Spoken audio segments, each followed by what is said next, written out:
Thank you, Susan. Thank you to the staff, the amazing staff at MASS MoCA, and thank you to you all for being here.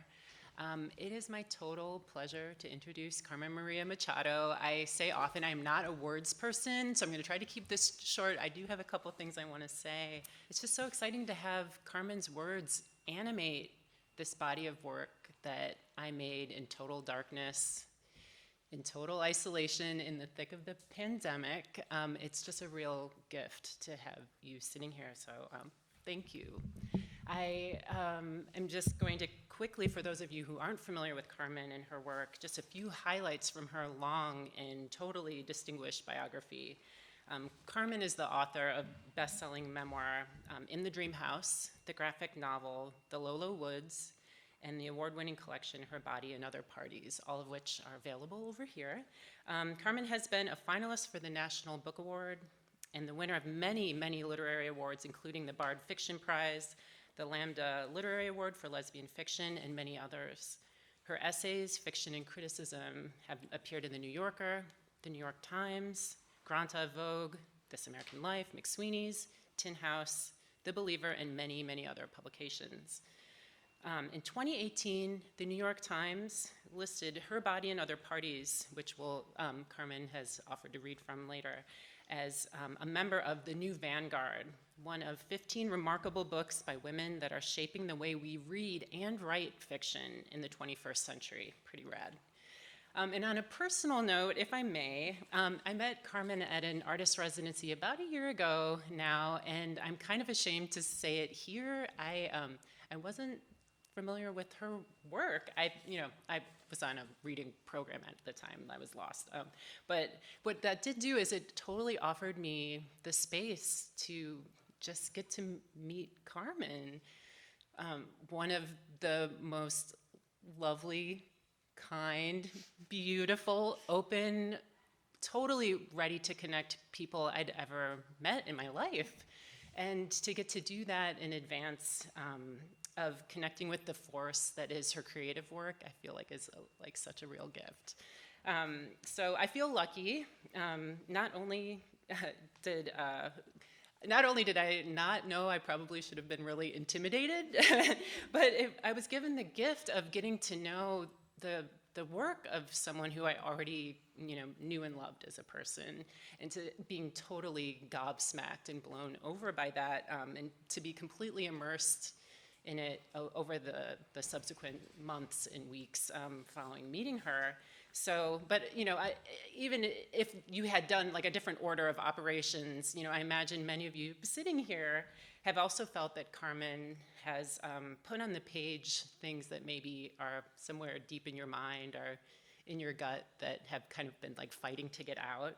I think she gives voice to something essential about living in a gendered body under the relentless bloat of late racial capitalism. And I feel like she cracks open with this like lightning bolt, how we might still somehow remarkably find something beautiful in the world, and in each other and in ourselves. So yeah, so you can imagine, I just think the world of Carmen and her work. So having her write a text in response to my work is just such a dream come true. So I'm so thrilled that she's going to read that text for us now, and then also a short and amazingly prescient text that she wrote over 10 years ago. So without any further ado, please join me in welcoming Carmen Maria Machado.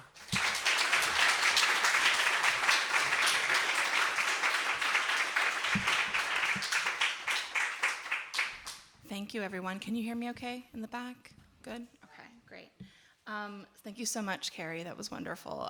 It, of course, has also been my absolute honor to be able to witness, this project and getting to be here amongst these, like, gorgeous, luscious sculptures and photos the first moment I saw Carrie's work, I was completely obsessed with it. So, especially as a lapsed photographer myself. So it's pretty exciting to see someone doing this work, and it's really amazing to be here, like, totally surrounded by them. What a pleasure. So first I'm going to read the piece that I wrote for the catalog. I think it's untitled. I believe I did not title it because it's a thing I do sometimes. Okay. Two sisters. One gives birth to the other. She, in turn, gives birth to the first. They are night and day, life and death, movement and stillness, one into the next, into the next. They sit next to each other and tell a story. Both open their mouths. Words pour from each mouth and run together like two rivers joining an ocean. The effect is a single body of sound. This is what they say. I was once on a date with a woman who found out her mother had died. Her brother called her 8 times while we were eating appetizers. When she finally answered, her words were indecipherably vague. When it was over, the phone call, I asked her if everything was all right. Without answering, she returned to our paused conversation. Later, when we had finished and paid and walked out into the parking lot, she slid down against a stranger's car and made a sound I'd never heard a human being make before. My mommy, she said over and over, my mommy. We had not touched before that moment, but I rubbed circles on her back. I did not know what would happen then. I did not know if she would get into her car and go, or if she would stay, or if she would ask me to drive her somewhere. Would we end up at her brother's house, or a coroner's office, or her bed, coming through the trauma like an SUV through a crowd of pedestrians? That was not how her mother died, I should add. Though unexpected, it was natural. A heart attack, stroke, a metaphorical fist around an extremely real organ. In any case, we sat there until the sun went down, and all she could say was, my mommy, my mommy. We would eventually have sex, though it would not be erotically saturated with grief. It would be quite normal. We would date for a few years after that, and once I would tell someone in front of her that we met the day her mother died. What are you talking about? She would say to me, stunned. She would not remember. Later, I would remind her, the way she sobbed, my mommy. She had never called her mother mommy in her life, she would tell me. Never had she been known by such a name. Once after an event, a reader came up to me and asked how that woman was doing, the one whose mother had died. What? I asked. The one from the story, the reader clarified. Mommy, mommy. She's not real, I said. I invented her. Well, most of her. The reader became quite agitated. What a thing to invent, the reader said. So accusingly, I felt guilty. Had I invented the woman only to kill the mother, to invert her life, autopsy her in front of strangers? What a thing to steal, the reader continued. Had I invented it cruelly or stolen it? I had, I suppose, insofar as such a thing was possible. I was a monstrous deity. Never had a god been so capricious, so thoughtless, so unspeakably cruel, except for all of them, always, since the beginning of time. It is the only thing gods know how to be. I made her up too, the reader. Well, kind of. She's a piece of someone real, though I'll never tell you who, except as she recognizes herself, which she won't because she's not real except the part that is. People only recognize themselves in art if they want to, wrote autobiographical details, well-placed scars and moles. Maybe a habit if the habit isn't too psychologically revealing. Maybe I'm lying. Maybe people do recognize when they appear in fiction. Is it true or does it not just feel true?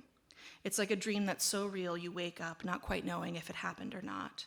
I've had many dreams like that. I once had a dream that, who is the I here? The storyteller that dares suggest even for a moment that she's anything approaching a god?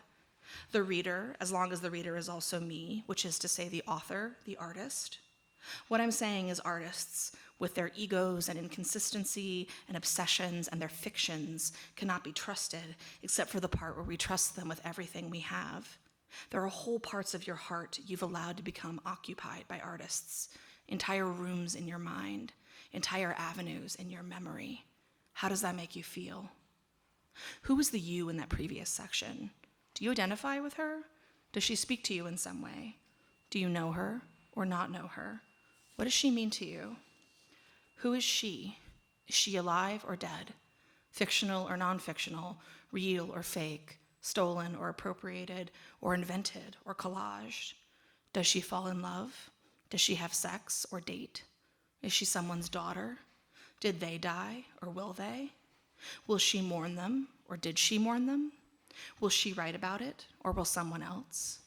Has she ever seen something that frightened her or filled her with grief or gave her pause? Has she ever called someone mommy, her mother, a lover?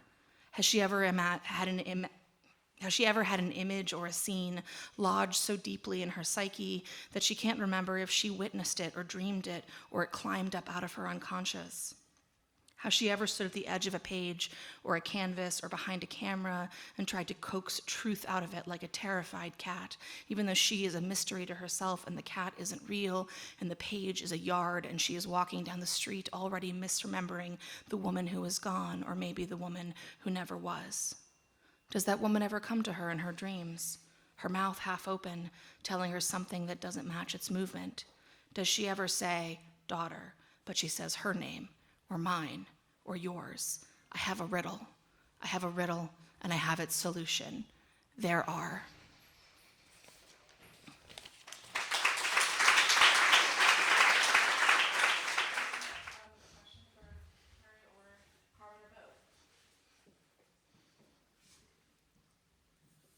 Don't be shy. Do you have a question for us? Well, go easy with the logistical, like how did you decide to invite Carmen to write for the book? I had Carmen in my studio when we were in residence at Yaddo.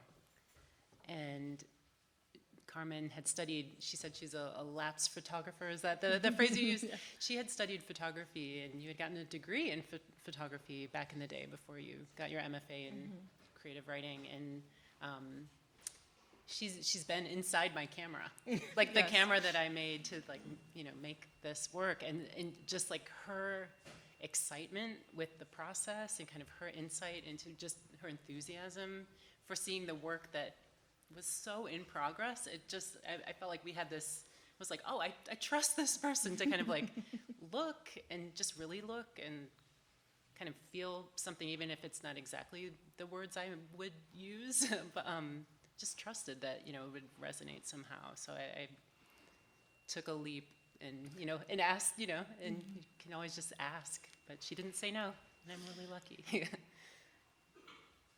Yeah, and I find myself very inspired. I mean, I've always been really interested in visual art, obviously, since I studied it, but I also have done like a bunch of work for like visual artists in the last few years, often who people I meet at residencies, and it's pretty exciting to like get to just like see sort of expressions of the same impulses that I have as a writer, but then expressed through like a different medium. And I think that when I meet artists who I feel like we're having similar thoughts, but we're just expressing them in these like totally different forms, it's always such a pleasure. And I think it's such a funny feeling, where it's like I feel like this is like my stories, but like I'm amongst these like beautiful photographs, and like there's something that is like shared that I think is really special.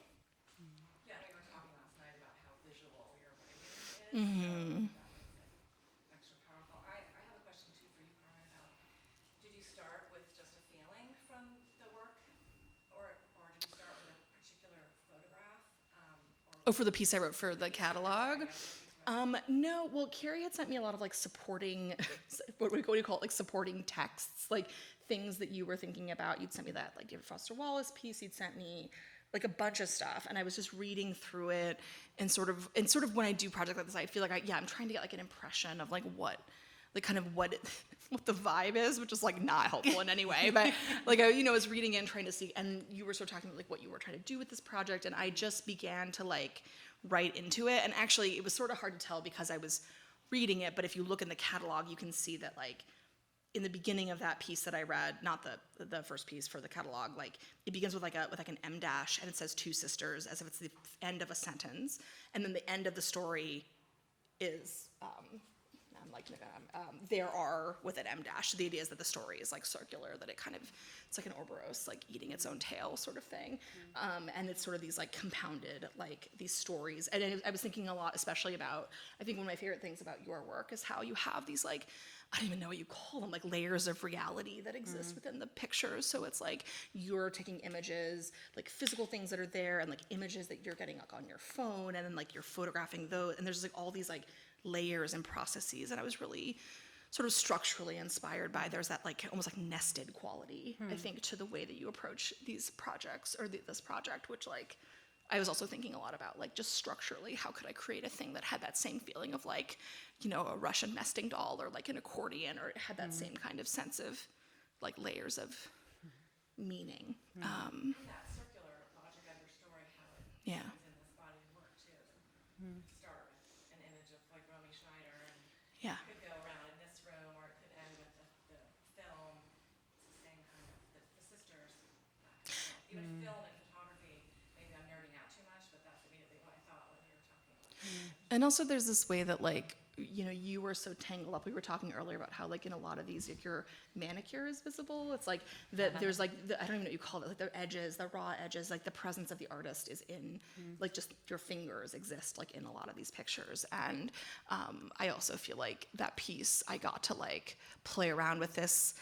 It's not quite metafiction. It's not quite autofiction of all things, but it's like sort of meant to like kind of tug on these threads of like, what is the relationship between like the artist or the writer, and then the text or the art piece, and where does the artist or the writer like bleed into the text, which is actually a thing that I'm also like very obsessed with right now, is these questions of like, where do artists exist in relationship, especially with like fiction, like where does the artist or the writer exist? And I was also just thinking about like, the way that you are like in, and also the way that like, you know, you're obsessed with like Carrie, you know, like Carrie and Schneider, like these like name lookalikes. And so I feel like that's also just, I wanted it to have that same sense of like tangledness.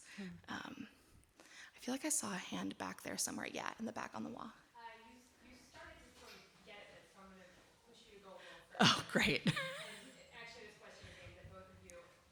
Talk about that line that you straddle between fiction and nonfiction, and kind of tip over into one or the other, and which one has a stronger pull at what time. Well, I don't really know how this would, I guess I don't know, like, what even like, is this fiction or nonfiction? Like, I feel like the work on the walls, like, I guess I'm gonna let you answer that part of it. But I think that for me, you know, I've written both. I mean, I've written nonfiction, which is like, you know, there's like rules about like kind of what can be included in nonfiction. You are governed by reality, by things that happened. And fiction is fun, I think more fun, because of course you can put whatever you want in it. You can in fact write a story that is like 99% real things that happened, but then like a ghost shows up, or like something, or like a thing that went one way actually goes a different way, right? And fiction is fun that way because you can sort of like, and so like a lot of my work has stuff from my life in it.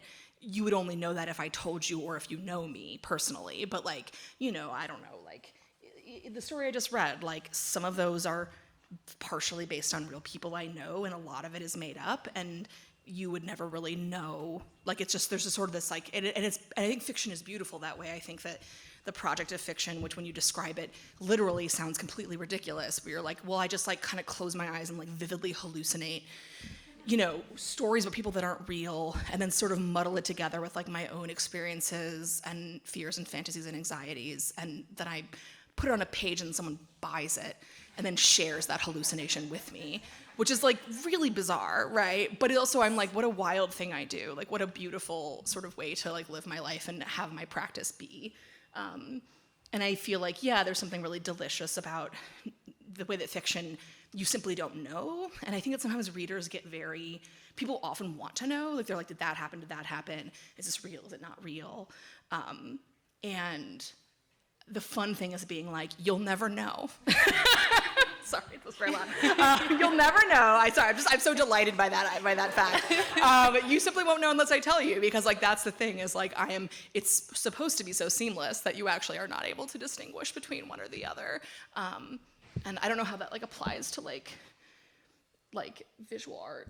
I mean, But- I kind of want to get a transcript of that because I feel like in a way it could be exactly, I'm doing exactly the same thing here. If I were maybe to, there's so much appropriation going on in this room, or incorporation of canonical works that have inspired me, kind of just weird snapshots from my own studio, kind of the background of someone's Zoom call meeting where they didn't mute their camera. It's like some weird stuff was happening. And so I feel like there is this layering of the real, and then if it were to be fictitious, existing works of art. And I feel like there is this kind of hoarding that happens, and in this incorporation of kind of making it my own. And then maybe sometimes I think of it as, like I've been like sort of like disemboweled. Like this is something that's been like all partially digested, but the initial thing that I had devoured, there's still remnants of that thing. That there's not like the chemical change isn't complete, so that's still kind of partially there. Sorry, that's really gross. No, I love But that. I really relate to that.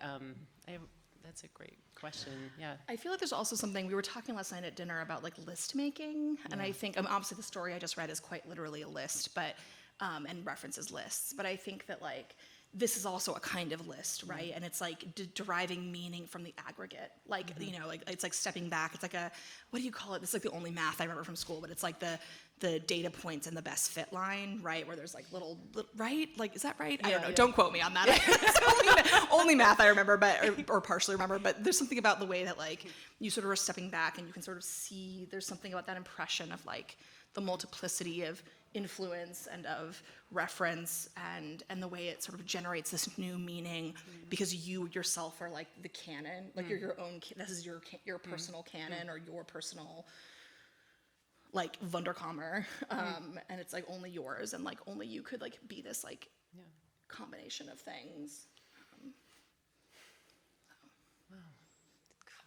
Yeah. Yeah, you. Yes. I'm curious what some of the themes are that you identify with in each other's work. I hear very much what you're saying about the layering, and I can absolutely see that in both of your work, but I'm wondering what some of your favorite things about each other's work are.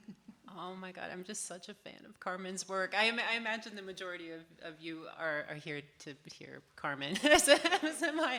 I'm just such a fan. I mean, I think, like I said in my introduction, I feel like you really give language to something that I have spent a lifetime kind of unearthing, that there's something that is like maybe shrouded in, kind of the weight of shame or, patriarchy. I know all these things that kind of, make me doubt this thing that is like a part of who I am. And I feel like you have this amazing knack for like bringing this thing out and making it so beautiful and so wild. And like, I so appreciate what you do. I think it is so exquisite, and like you're really a voice for a lot of people, and I love that about your work.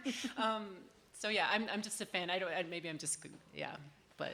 Well, I think, and I remember like when I first met you, you were working on, I keep is it Rami or Rome?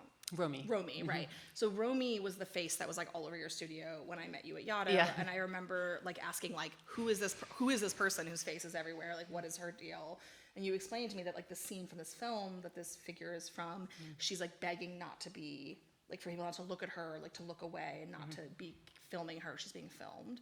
And which is like interesting because she's being filmed and also it's like the film itself, and then also she's being filmed in the film. Yeah. And I remember just being really interested in this idea of like the politics of looking and the politics of perception or being seen, which I found like really, really, really interesting.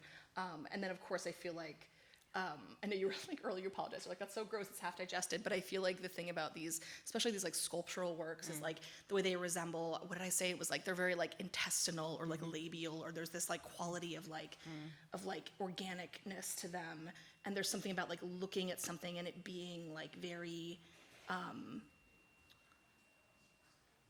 wet and having like dimension and having and like what it means to like look at someone's face who's begging not to be looked at. But you're looking at her and you're like reimagining her, and then she exists in these like in this like big organic creature that is like emerging out of the. There's something that to me that just feels like so Cronenberg-esque or something. Like it has this like quality that I just find really really riveting. And yeah, I think the thing that and then you showed me the scene. You like showed me the scene from the movie where she was saying the stuff, and I just found her so like. I think about her all. Of course, now I have a picture of her on my wall. But I can't I look at her all the time, and there's something about her face and like thinking about that like really focuses me, or something. It gives me this stuff to chew on, I suppose. You're giving me a lot to chew on even now. I'm like, all of these were once wet. You know? Like, Yeah, no, it's like I've been working in this and media even for like like the 25 way years. that even these, like even contained in their frames, like they were cut in these, organic kind of jagged, non-linear ways. And so they're just so living. And I think that is really, I think especially for thinking about photography, because so much photography is like fixing something in time. It's like this, arresting process.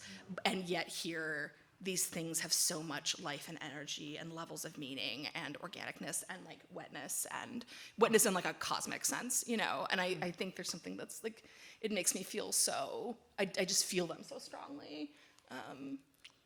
Yeah. Thanks. I feel like I can die happy. Carrie,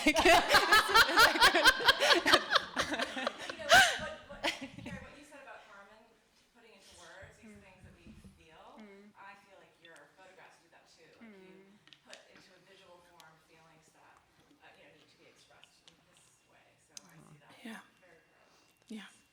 Huge compliment. Thank you. Well, I do have to say I had never painted my nails before meeting Carmen.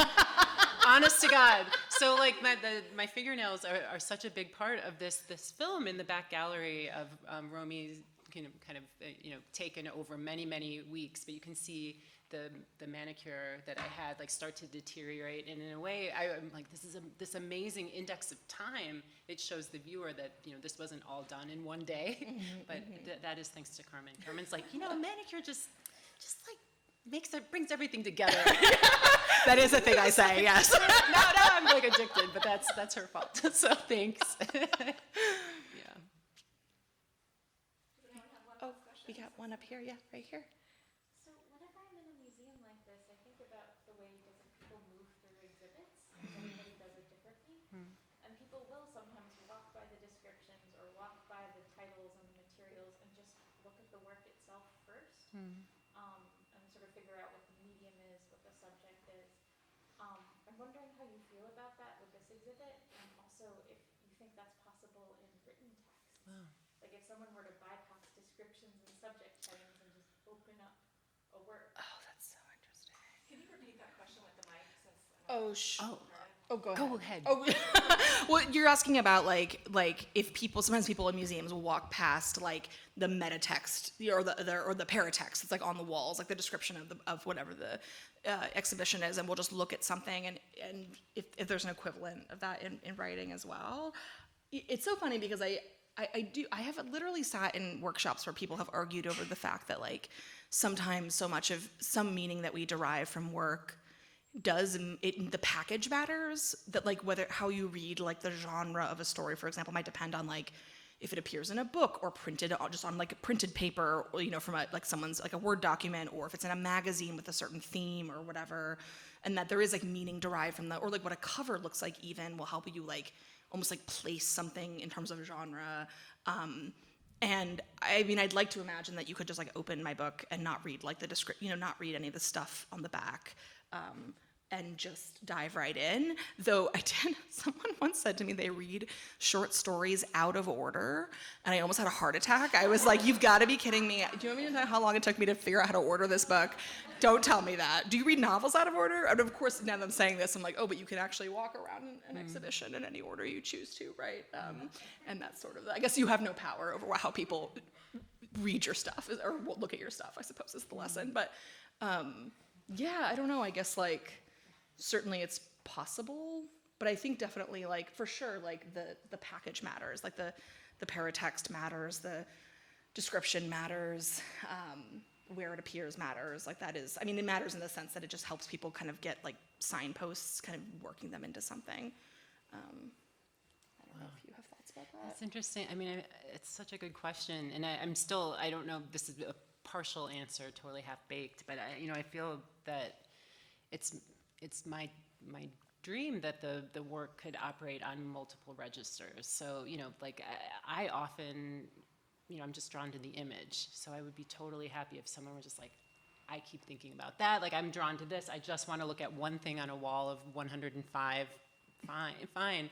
But if you want to keep getting weirder and weirder with me, like, come with me on my journey, because like each one of these has kind of a really unique title that I thought about a lot. That's like kind of creates some tension with that image, and the process is super weird and idiosyncratic, and the text and the people that I've invited to kind of speak alongside this work and kind of help me put language to it. There's kind of all these different layers of thinking and meaning, like within each image, that it's like an Imogen Cunningham photograph that I made, or like a trip to the Met Museum, or my friend's foot on a book. It's, all these things that you can kind of zoom in or you can zoom out, and there's a lot of information there, but I think on a very surface level, if the image can speak to you, I would be just so thrilled.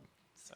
I mean, the title is also interesting, right? Because like, what a thing. Because I feel like, obviously the titles are listed, but like, you'd have to, I feel like I would walk in, look, and then look what the titles were. But obviously the title can also make a huge difference. Like, what a thing is called, I think, is like also an interesting way of like framing it or like directing somebody in a piece of work.